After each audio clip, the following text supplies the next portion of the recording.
right? So in Waynopolis via Horaceville, I feel like there are three sort of main ideas with textural, melodic, and harmonic components, and rhythmic components, honestly, that are all explored and really weaved together in just this gorgeous tapestry without compromising any of them in the service of the others. The first would be a sense of sort of a downward pressing weight that you see with the Phrygian mode nature of the basic melody. Gotta say, major props there on the way that the suspensions and tensions are used with that, so you aren't ever aware of either a sort of tense major dominantiness of the one or a sort of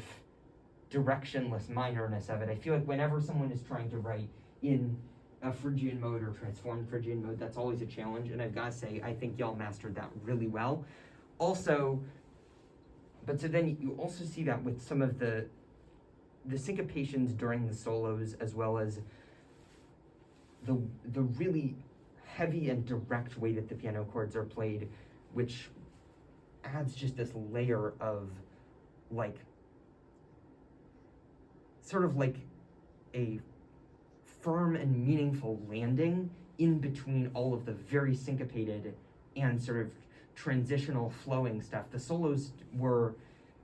by the end of them at least,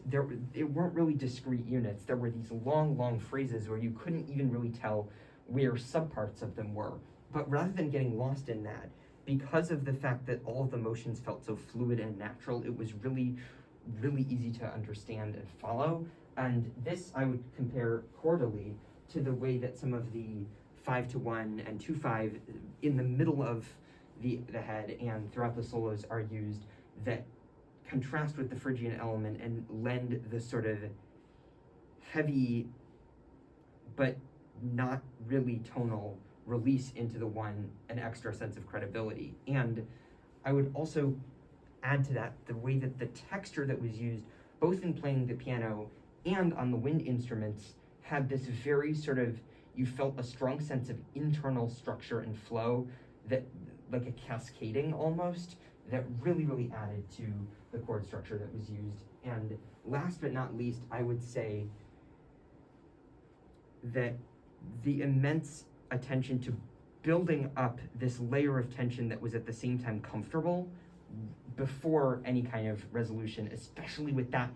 step down up to the one at the very end of the head. I've got to say, that seems to have fallen out of fashion in the last few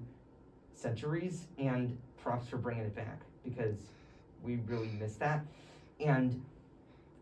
the use of it with this Phrygian one, that also you never felt the awkwardness of, is the two raised or not. It just felt really natural to go from this Aeolian da da back to this Phrygian da da, and just, I don't know how,